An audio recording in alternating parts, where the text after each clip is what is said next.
Phil Le-Brun and Jana Werner. Welcome to Partnering Leadership. I am thrilled to have you in this conversation with me. Thank you so much for having us. We're super happy to be here. Can't wait to talk about your book, The Octopus Organization, a guide to thriving in a world of continuous transformation.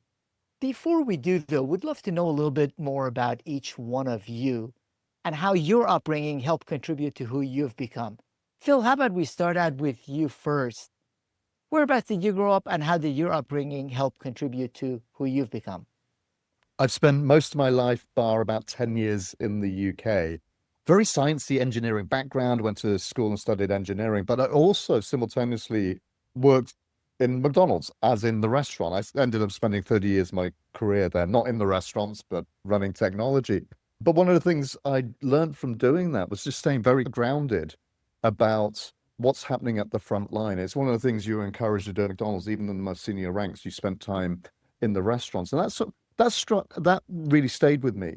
The other thing I learned through that time is you can be the best technologist, the best engineer, the best marketer. If you can't bring people along on the journey with you, you're not going to change anything. I had a fantastic journey in the company, spent 10 years living in Chicago, which was great, except during the winter. But those were the things that really struck me. The engineering background brought the discipline, but that sort of organizational change side and the psychology brought the how do you bring people along on a journey with you, whether that's in your personal life or whether that's in the business environment. I can see some of that structured thinking of your engineering background in the way you approach the book, as well as the understanding of what you mentioned, Phil. It is so true that a lot of times transformations fail, and we'll get into that later on, because the organization isn't able and the leadership aren't able to help bring the people along in the organization. So whether it's technology or other forms of transformation, the people are a critical part of it. You saw that in McDonald's, and obviously you've reflected a lot on it in writing this book as well. Jana, how about yourself? I grew up very early on as a child in the Eastern Bloc in Eastern Germany, and that society, of course, was quite hierarchical, not always characterized by a lot of psychological safety. If anyone ever heard the details of the reactor disaster in Chernobyl, that people weren't safe to speak up, to say something bad has happened. And because of that, worse things happened. Quite a tinman way of living. And I then had the opportunity to live all over the world,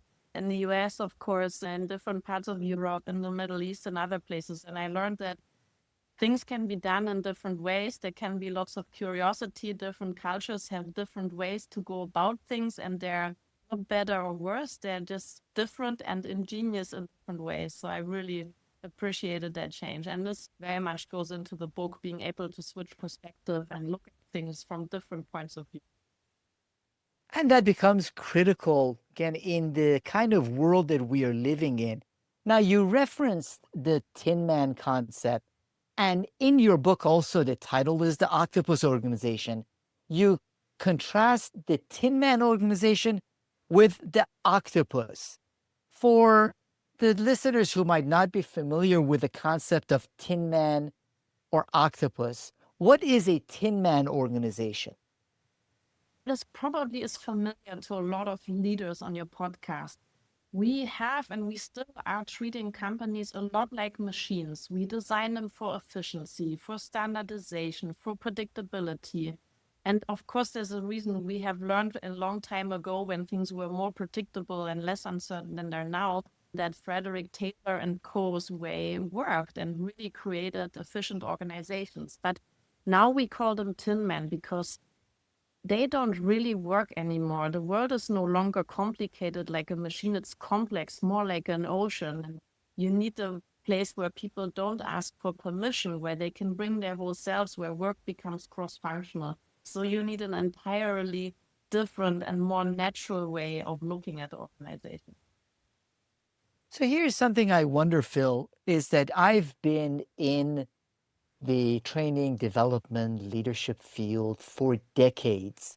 And for decades, there has been a version of what Jana just said, whether with empowerment and talking about how we need to lead differently, organizations need to be different, but not much has moved. Why do you think that is? We are still following patterns that worked for decades at the end of the day. That predictability, manufacturing 1,000 widgets, 100 cars, that idea of predictability, just follow this pattern, measure the output of an individual. It's worked. And then you grow up in that environment, you become a senior leader, and you rely on what we call anti-patterns. They're predictable ways of working, which you just fall into. You don't even think about some of the things you do, which is in the book, one of the things we try and do is hold a mirror up to organizations and just get people to reflect a little bit about why do you do what you do today? Have you stepped back and consciously thought about it? We've all done this. It's mental shortcuts. It makes your life easier at work. And frankly, if you see all your peers doing it, and if it was done in an organization 10 years ago, and if famous business leaders were writing about 20 years ago, this is what I did, then it feels safe, doesn't it, following those patterns? I love the anti-patterns that you base a lot of the book around, because as I looked at it, some of them are patterns that I see in organizations, and some of them, as you're saying, are the way we lead in organizations. Now, for listeners, say, we are not that rigid. How would you get them to start thinking about their team and organization differently? I think it's worth taking a bit of an assessment and looking at how many layers of hierarchy do you have? How many people do people in your organization have to ask for permission to do something? How long does it take from an idea to a decision? How many decisions are involved? How many decisions get delegated up and down? How many layers? If you ask 10 people in anywhere in your organization, what's our purpose and what are our top priorities? How many of the 10 will answer? I can tell you from lots of studies that less than 2% of people know this in tinman traditional organizations. So there are a lot of litmus tests you can do to figure out, is this really the case? Are you not that hierarchical or are you? But to be honest, most leaders we speak to actually do recognize this. They do know, and it's just really hard to get out of this. So we're trying to give a lot of practical advice how to get out of this. Lots of books will say you have to be a product org, you have to be faster in decision making, but it's really hard to say how. So we're trying to bring a bit of the practical ideas of how to become more octopus, how to see more the way that people don't get told, but that they feel heard, that they're inspired instead of managed, that they don't get to command anymore, because you can't command and control your way to exceptional outcomes. So how do you create more connection over control, more agency over permission, companies that can then thrive in complexity? That's the idea that we've borrowed from this beautiful octopus creature. I'd love for you to talk a little bit about the octopus, and that the neurons are in the arms, not in the head, and how that translates. You started addressing it, Jana, to the way an organization would operate in this world. Yeah, it's really interesting. When you look at the octopus, it doesn't rely on a single brain to control every movement, which if you think about a traditional organization, there's this assumption that the top controls everything and just puts commands into the organization, which are then faithfully executed. So this idea that an octopus actually has neuroclusters in each of its arms, so they can work semi-independently, but then there's sort of this governing oversight to make sure there's some sort of coordination. In an organization, that would translate into things like being clear about purpose and culture and leadership practices and ways of working, not trying to command and control everything. So the distributed intelligence means the tentacles can sense, think, act independently, but also work in concert. And when we looked at the octopus, it's this has this absurdly sophisticated ability to adapt. They're also really curious. They learn, they don't have a particularly long lifespan, but they learn very quickly, in the very complex environment. What we try and help leaders understand through this metaphor is they don't need better oil for their rusted tin men. They actually need to evolve into this organism which has amazing capabilities. And many of you viewers would have watched, was it The Octopus Teacher? Yeah, Um, octopus teacher. Yeah, My Octopus Teacher, which is If you haven't watched it, it's worth watching because you can see parallels with organizations. It is a beautiful documentary. Actually, my girls got me to watch it. It is beautifully done and a great way to understand how an octopus interacts with its environment.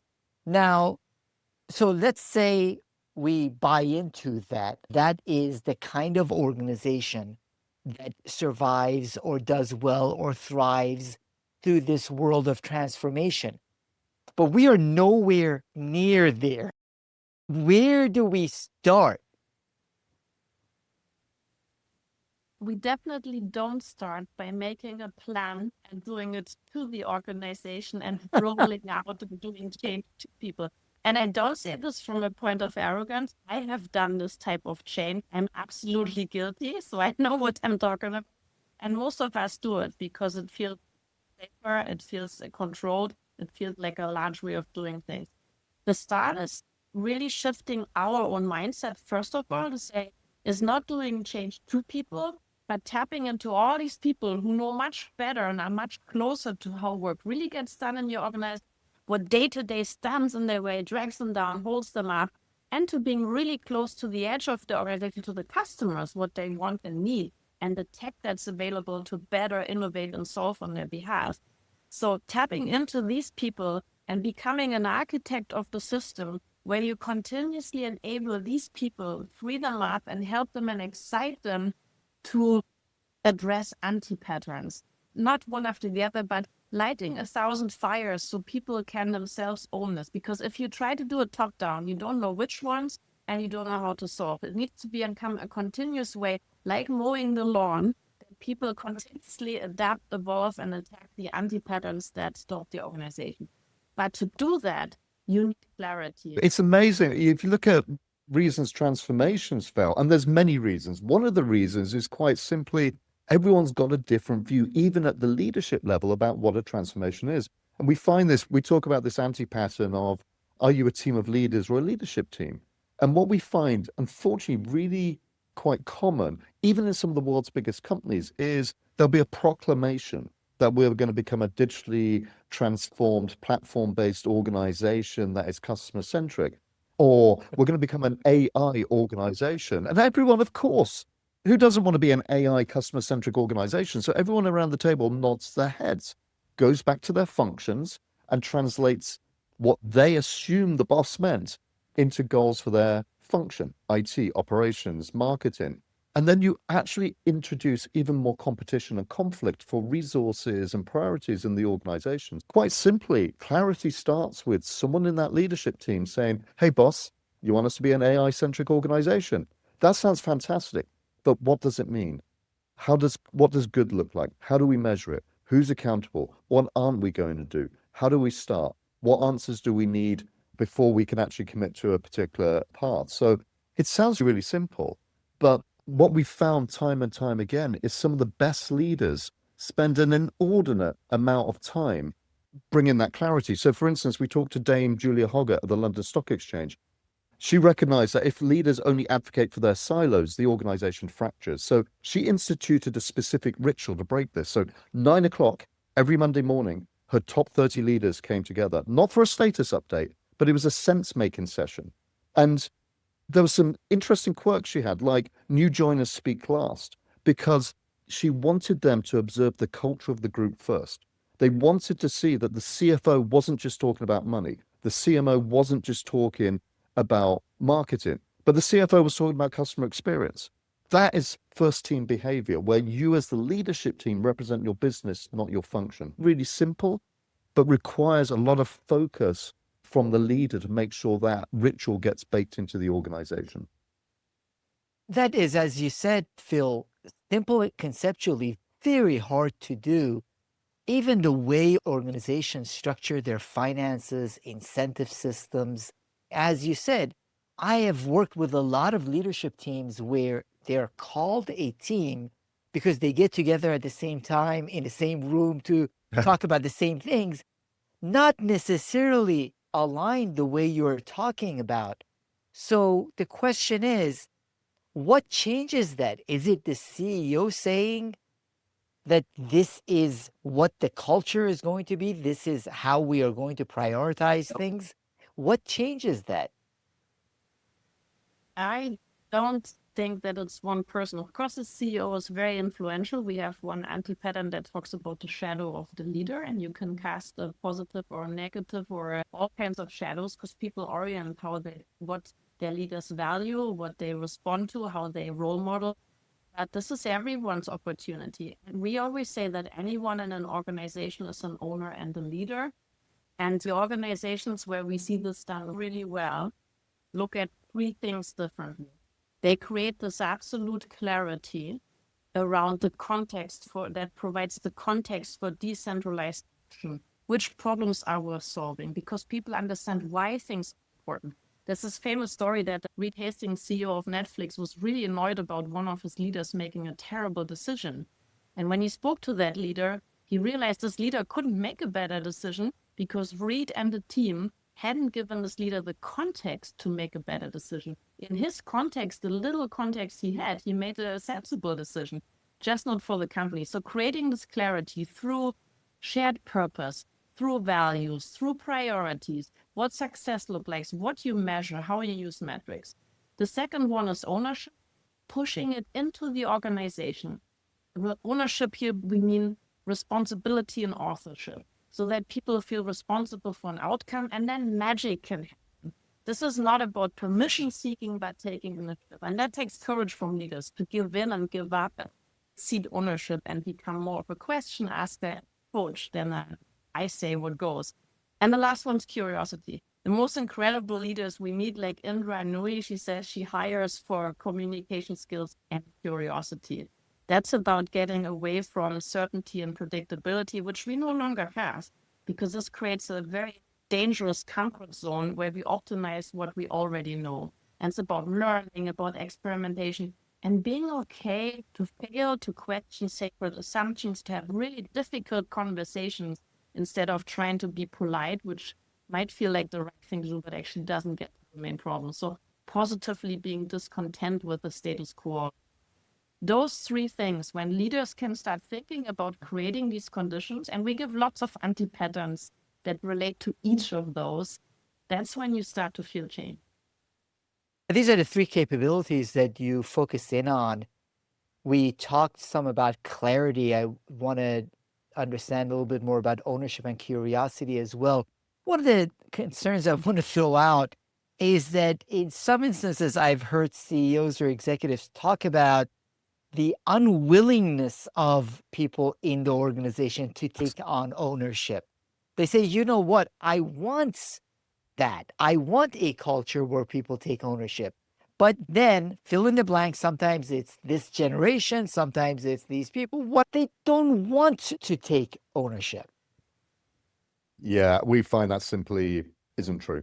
Daniel Pink wrote the great book Drive, which talks about most of us want mastery, autonomy, and purpose. We want the skills to be successful.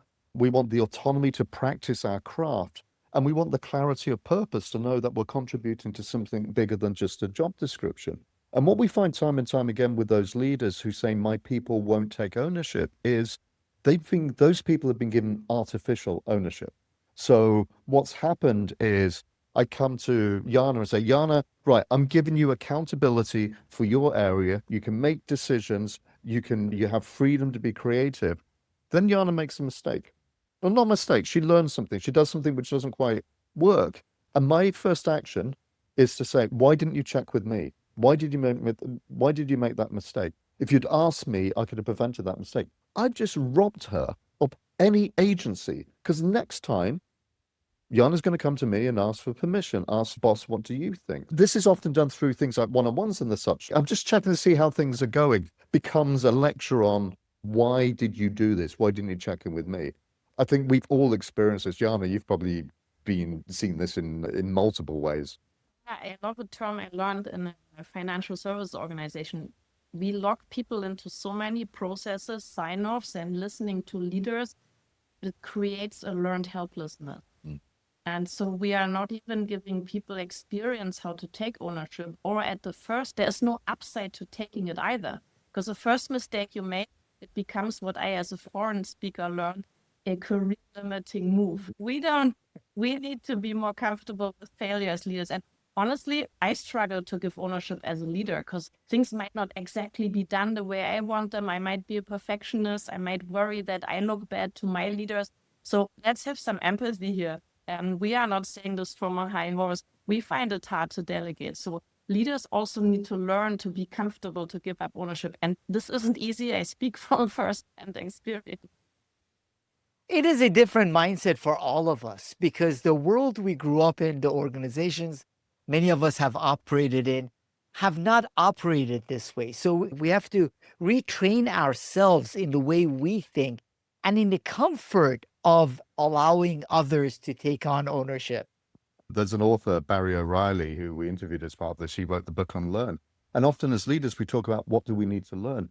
A lot of this is about what do we unlearn? How do we unlearn some of the habits of the past? And what we try and do in the book is simply hold that mirror up to organizations and say, look, we know that everyone does this thing, but just step back and say, why do you do it? And don't tell me that because everyone else does it or we've always done it this way. So we try and get people to be a little bit more reflective and then give them some hints about what they could try. Hack your culture, hack yourself, hack how you as a leader operate, and in a very iterative way, and see what the results are. We learned about two really cool examples at Pixar, at Capmol, implemented what was called Notes Day. So when they did movie designs, like Toy Story, they would give each other notes about what to sort out and fix in the movie, what to improve and change.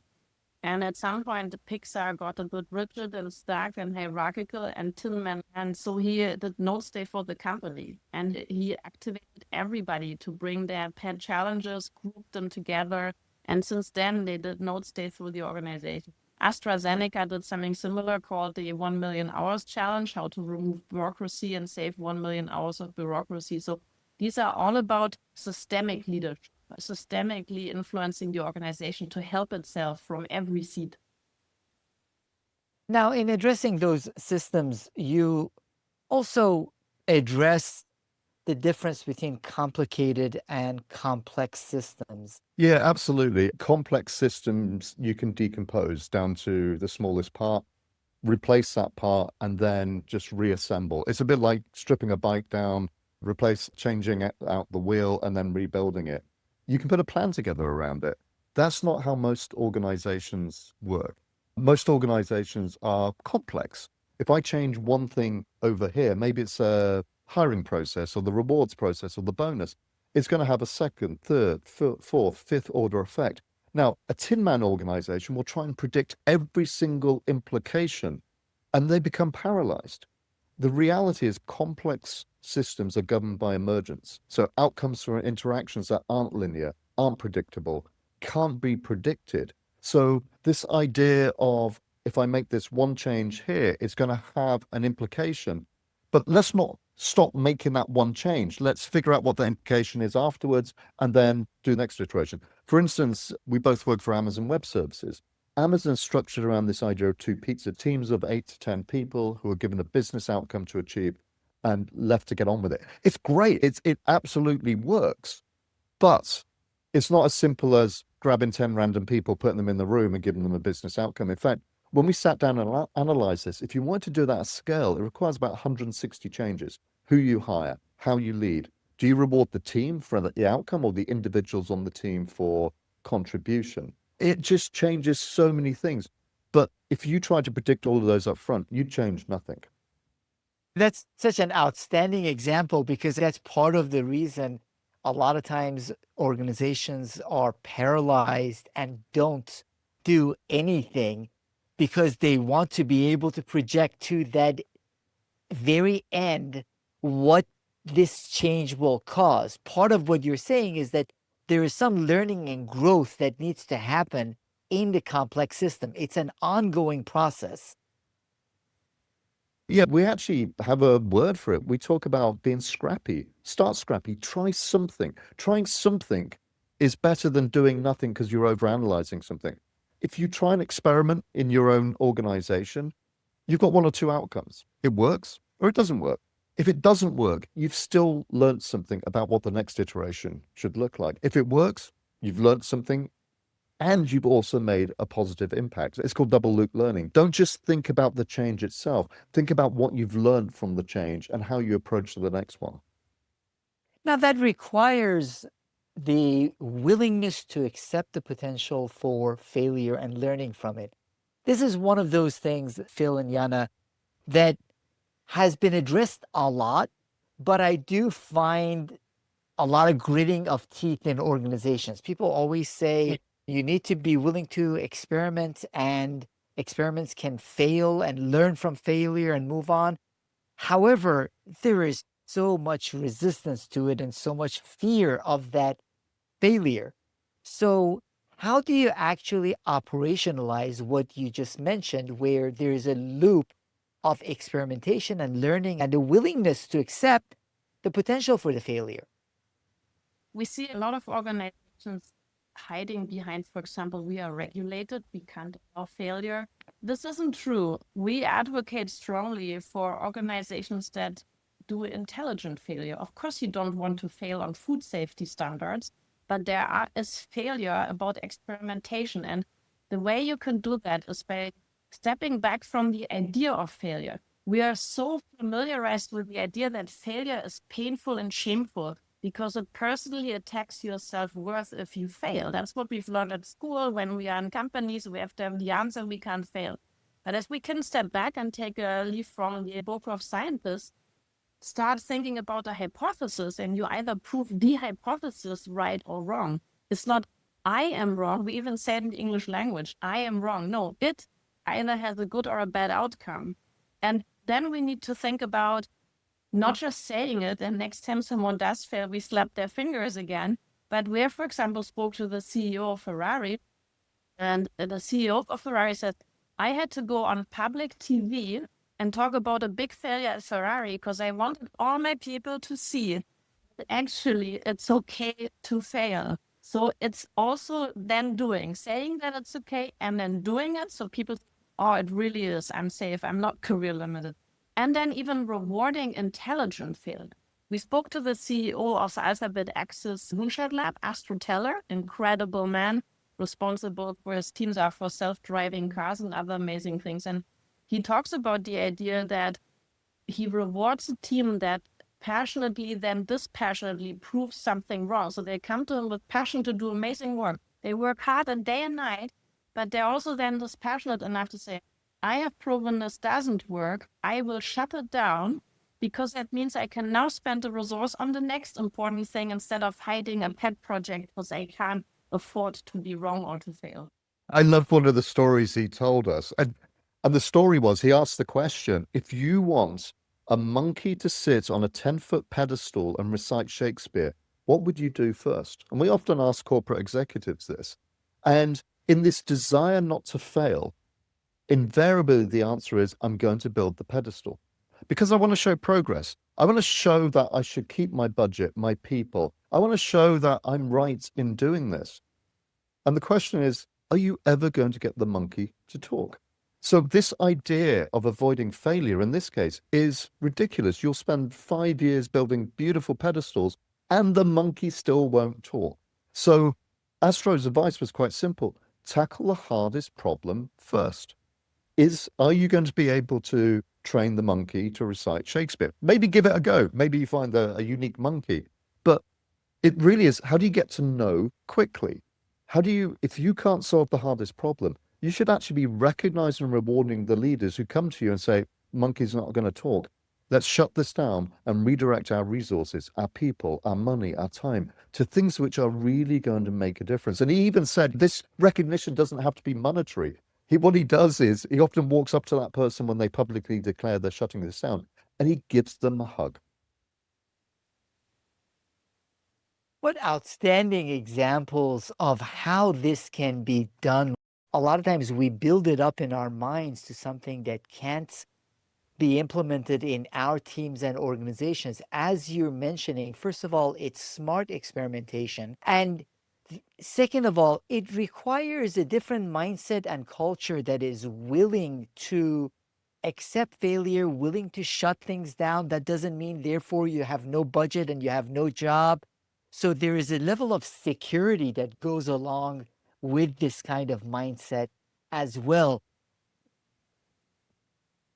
One of the questions we often ask internally is, if someone's achieved all of their goals, maybe the goals weren't thinking big enough. If you're not failing at some of the goals, you're probably not thinking big enough. If you're not thinking big enough, you're probably not advancing your organization. It's going to be incremental improvements to the machine, as opposed to thinking, has my customer moved on? Is what they want something fundamentally different? And we see this time and time again.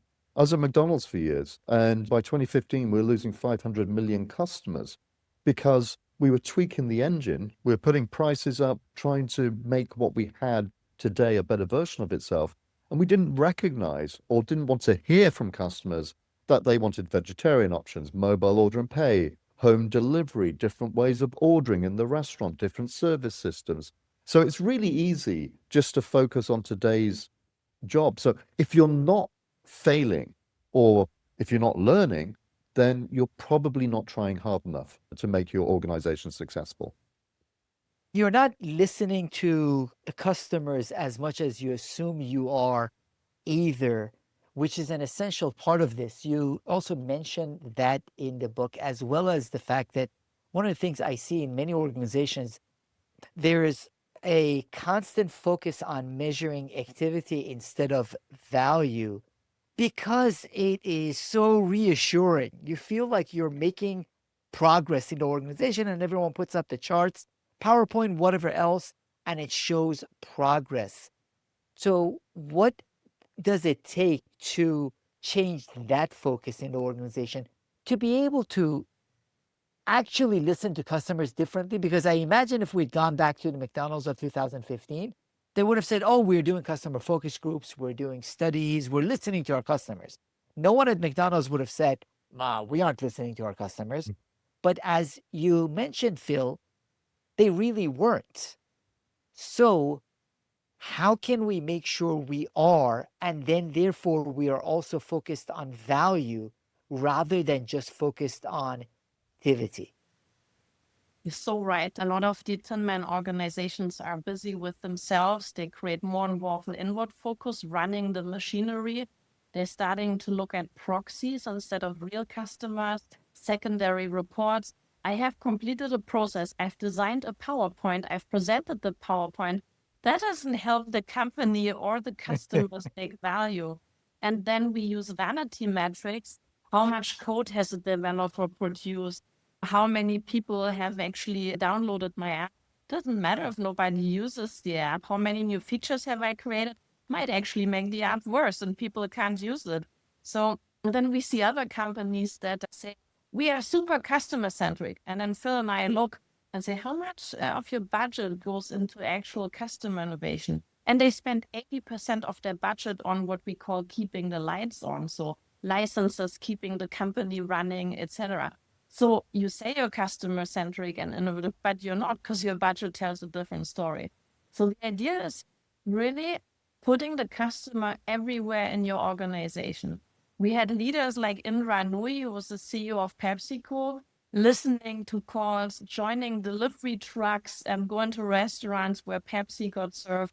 We had Jeff Bezos from Amazon actually calling and listening into customer calls where he found problems. He had an inbox where customers could email. And we found a leader in the US that Barry Riley told us the story at T-Systems, listening to so many customer calls that he found out a need for developing prepaid cards. So he found this product idea based on customers having issues with contracts and payments. But of course, it's not just leaders. What do we measure? Do we measure vanity things? What are our outcomes? How do we even enable our people to be in touch with customers? And how do we role model it? I worked in a company that actually modeled every meeting room like the home of an example customer. So the customer was all around you. Or the entranceway of the office building had pictures, big pictures of customers. In Amazon, we have an empty chair that always represents the customer. So you can bring this in. I had a company that lost thousands of customers a day.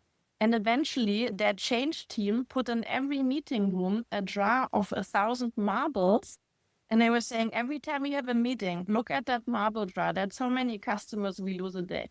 So there are very small and very big ways that you can infuse an organization. We have thousands of ideas on that because customer centricity is what we at Amazon live. So happy to give more. We can probably fill the rest of the podcast on this one. It's one of the biggest blind spots that I see, in that I don't think I've spoken to a single CEO executive team where they haven't said, oh, we stay close to our customers. We're very familiar with what our customers think, feel. However, the reality, as you mentioned, oftentimes it's different. The other thing is that in a Octopus organization, obviously the people who are interacting with the customers most frequently are the ones that have the data and understanding of those customers. So they need to have ownership over what happens with the customers. And you define ownership as responsibility plus authorship. How can that become part of the culture of the organization to have that responsibility and authorship? So the ownership of the customer experience resides with the people who are interacting with the customers. 100%. We so often take away those people's agency. We ignore them. And they're a massive source of anecdotes and weak data signals. And what I mean by that is, you talked about PowerPoint. Often at a senior leadership level, we look at data in aggregate and averages. On average, our call center time is within bounds. But what are the ones that are outliers telling you? What, or returns? How long does it take to get a return? Or drop-off rates on a website? We look at the average and say everything looks good. Octopus organizations actually look at two other things. One is the outliers and what can you learn from that. The other one is anecdotes, that casual comment a customer may have made on a call center call that said, yeah, this is the third time this has happened, which when all that data is bored up may get lost. Some of the examples we see, there's a hotel we worked with, and the individuals, the people on the floor, the cleaners, the bell staff, they had the ability to instantly make things right for the customer. They had budget to do that. They didn't have to ask for permission. Because can you imagine that? A customer has a bad experience in a hotel, and if you get the reaction you get is, I'll need to escalate this to my manager. That's not customer centric. So giving people the ability to rectify issues immediately, or call centers. For instance, with Amazon, there's a famous story out there about what we call the and-on cord. A call center agent can actually pull a product from the website if they think or spot a trend. Yeah, maybe this table keeps turning up broken at customers, rather than put through a whole process, which may take months for management sign-off and the such like. They can take instant action. And that was something that was borrowed from the Toyota production line, this idea of an and-on cord. Anyone on a manufacturing line, if they see an issue, can pull a cord and stop the manufacturing line. That is true agency for the people at the front line of the organization. This is why the point that you also make about judgment becomes really important.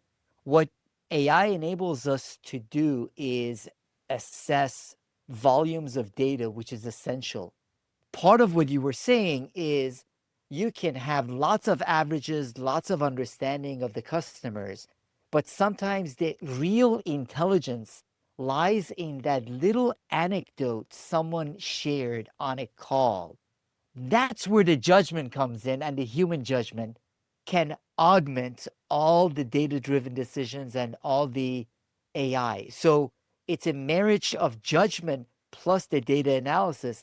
Now, one of the things I wanted to come back to, as you were mentioning about Octopus organizations not necessarily having an approval system, but they do have guardrails. Yeah, it's interesting. I think Aaron Dignan wrote about this, about roundabouts and stop signs. Most organizations use stop signs.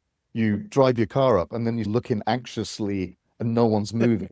A roundabout is actually a form of guardrail. It's intelligent, isn't it? You apply intelligence, it keeps the traffic flowing freely. Too often, we have all of these gatekeepers. And there's this story we found, which we love, called about pigs and chickens. Pig and chicken walks down the road.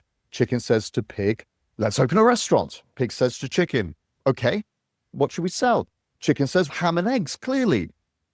Pig stops and says, you do realize I need to be far more committed than you do. And the lesson in that story is we have all of these chickens and organizations, all these gatekeepers who don't necessarily have skin in the game to see a business outcome. They're actually incentivized to say no, because if they say yes, then maybe something will go wrong. So security says no, maybe it's not secure enough. Compliance says no, we have to go through more compliance checks. It robs people of agencies. So the nice thing with guardrails is it creates this sort of pre-approved zones of autonomy for individuals. It's one of our colleagues talked about wheels on a train, and the wheels aren't designed to sit rigidly on the train. There's a flange on there to keep the train on the rail, but gives it that flexibility.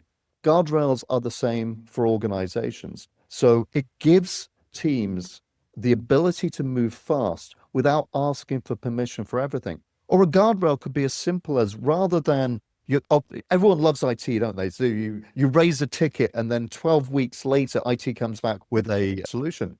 We talk about self-service technology. So the technology team actually saying, here's a way of getting what you need quickly without asking for permission. So we talk about building in stuff like security and such, rather than trying to bolt it on. So actually pull together folks like your security or compliance team, make them part of the initiative, rather than having to go through all of these hurdles to try and deliver a successful business outcome. It's a very different mindset. So what is the kind of leadership and what is the kind of leadership mindset that it would take to be able to operate in an Octopus organization? We can only recommend reading the work that the awesome Harvard professor Linda Hill writes on that. She's just got a new book out, Genius at Scale, that talks about these leaders can create organizations that innovate at scale. And a lot of things that we have learned is the leaders we interview, like Le-Brun, CEO of PepsiCo, Benedetto Vigna, CEO of Ferrari, Dame Julia Hoggett, CEO of London Stock Exchange.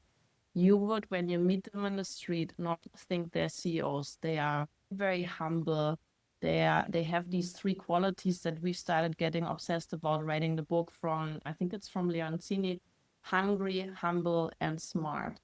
And this is the type of qualities we see, because that means people can have curiosity. They do inquiry. They are people smart. By smart, we don't mean IQ. I have the answers, but people smart, building systemic alliances to manage complex systems, always hungry to improve things. Benedetto Vigna, in his first weeks as CEO of Ferrari, signed 300 NDAs to learn from lots of companies and partners.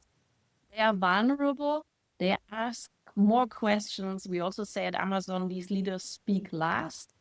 And they have to find a way, which is really hard, to submit to letting go of ownership, and yet not stepping away, but making it safe to support people, coaching more, and becoming architects of the system. So not working in the system, but becoming architects of the system. Astro Teller said he is the culture engineer in his organization, in the Moonshot Labs. So it's a different role.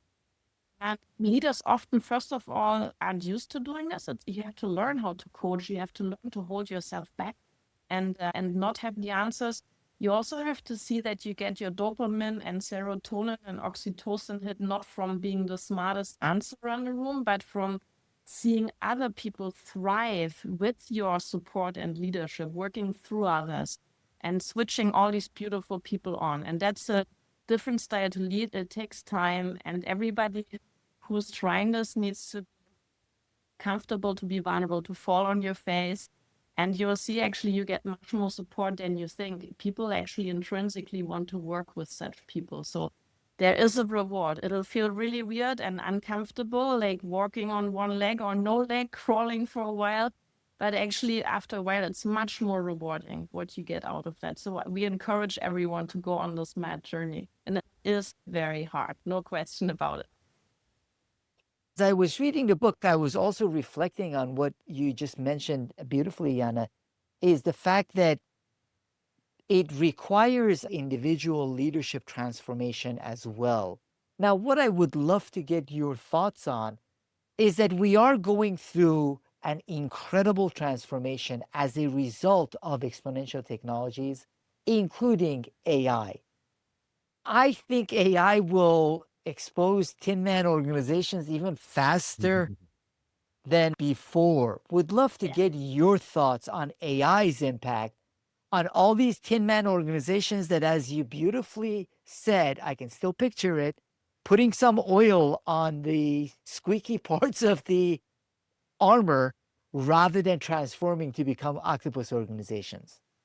100%. AI is an accelerator for organizations, and it can be a good or a bad accelerator. It's interesting when we talk to a lot of startups, they're using predominantly this technology to differentiate themselves. How do I deliver value to the customers faster? And how do I deliver value differently? So a different service or product proposition. Most traditional enterprises are taking a very Tin Man view to this, which is how do I use the technology to become more efficient? How do I produce more widgets faster, more cost effectively? How do I have less people doing the work? And you can't become a great company if you're just trying to drive efficiency. You have to drive innovation. You have to drive customer centricity. The other thing we see with Tin Man organizations too is this is a democratized technology. Everyone can use AI in every role in an organization. And yet the natural instinct of a Tin Man organization is to say, let's lock it down. Yeah, we're going to give it to a small group. We're going to find the singular best individuals who know AI. Which good luck with that, because everyone's after them. Rather than train your own people, then we're going to give them the technology, and they're going to go away and experiment and find all of these cool things to do, as opposed to giving the people at the front line the access to the technology. And the other anti-pattern we often see is, I want to be an AI first organization. So AI is the answer. And we often, the first instinct for us is to say, okay, that's great, but what is the question you're trying to answer? Yet to us, AI is going to, we already see this within our own organization, with our more sophisticated customers.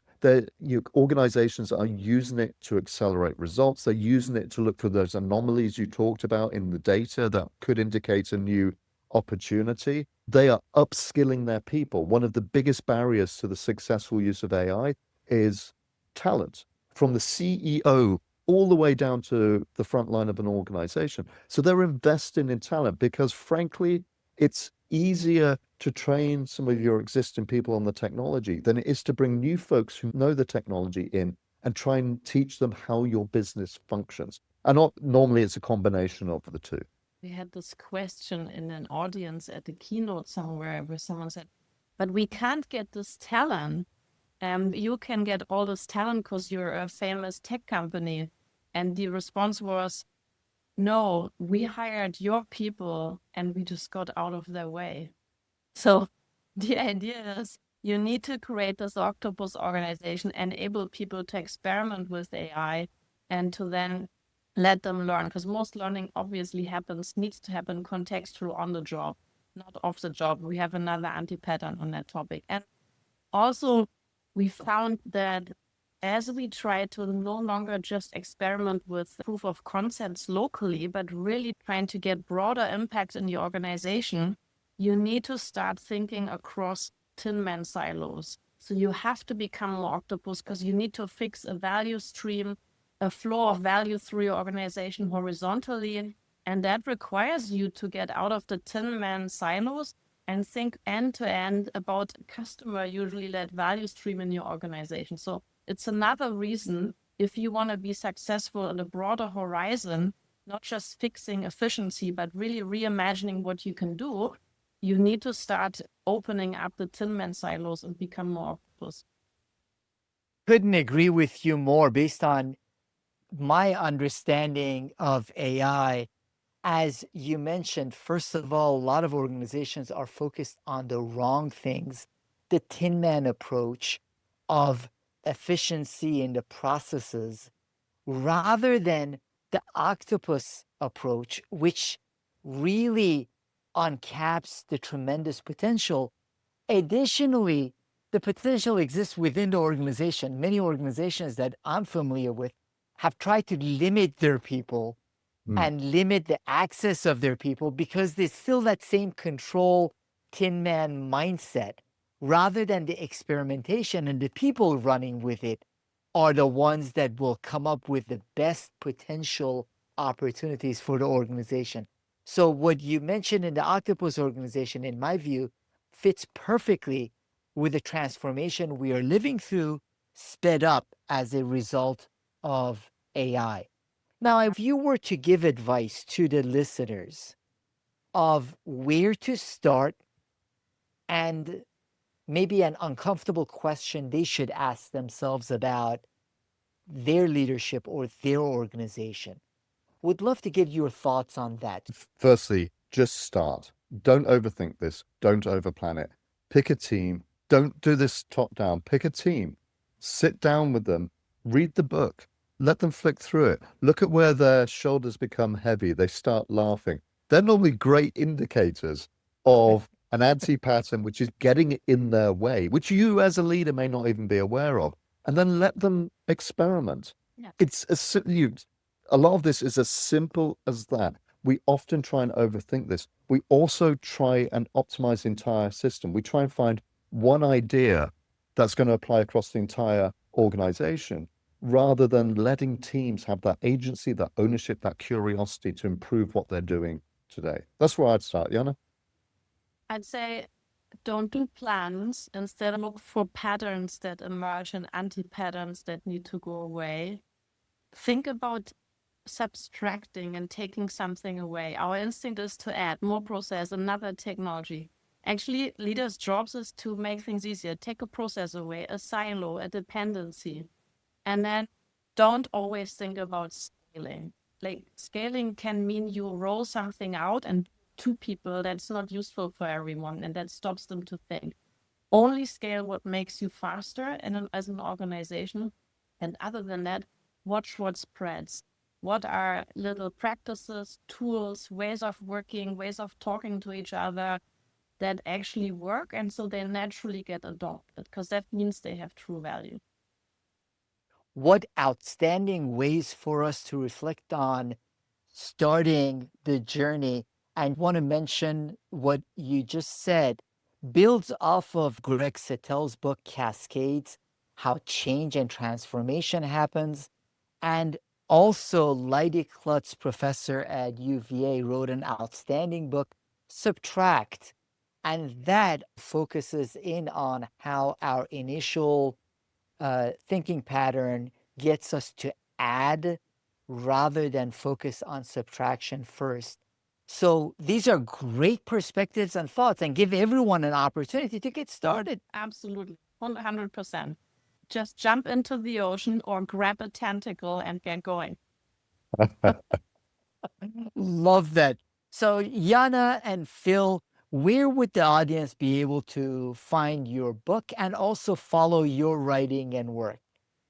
We'd love to connect. You can find us at theoctopusorganization.com. And of course, we always appreciate book reviews on our favorite Amazon and other websites. And we love feedback. We'd love to hear what anti-patterns you see that might not be in the book. There'll be many. We'd love to hear and how you engage with the materials. And we'd love to see leadership teams engage with the topic. So we are in our day jobs as executives and residents constantly engaged with leadership teams and try and help them on their journey. So we're excited to support. Outstanding. What a great book. Really appreciate you, Jana, and Phil for this conversation. Thank you so much for joining me on Partnering Leadership. Thank you for the opportunity. Thanks for having us and thank you for your awesome questions. We really appreciate it.